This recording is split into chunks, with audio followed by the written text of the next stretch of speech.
साचे दरबार की।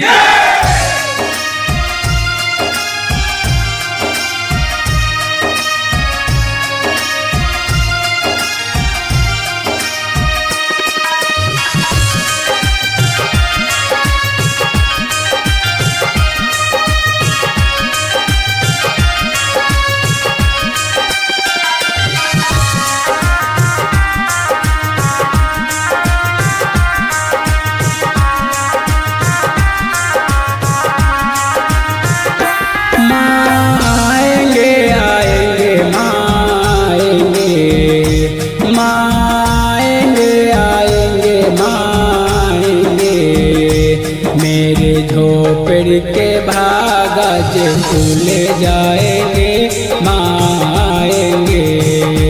मेरे झोपड़ी के भागा जे भूले जाएंगे माएंगे।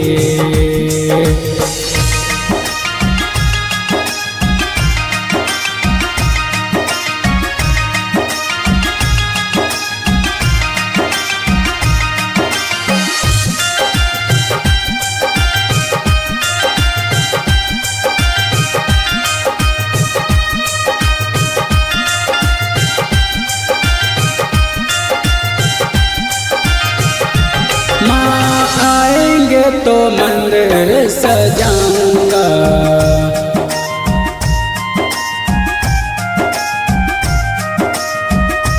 दुर्गा पाठ करा के मैं दशहरा मनाऊंगा।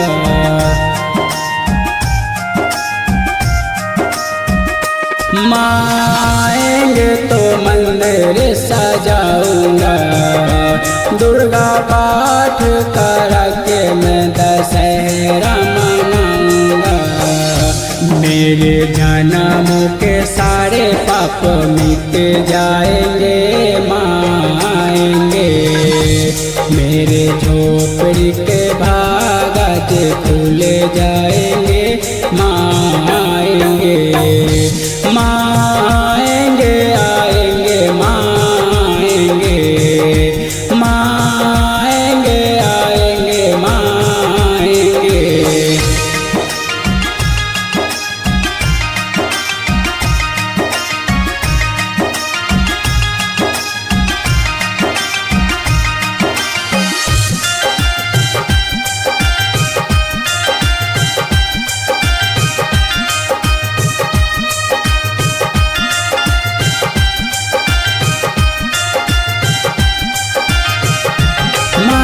झूलेगी तो पालना झूलाऊंगा,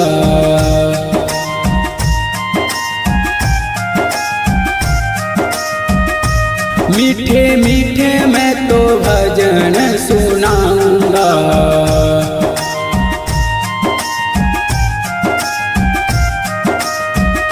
माँ झूलेगी तो पालना झूलाऊंगा, मीठे मीठे मैं तो भजन सुनाऊंगा। मेरे जिंदगी के सारे कष्ट मिट जाएंगे माएंगे। मेरे झोपड़ी के भागा जे खुले जाएंगे माएंगे।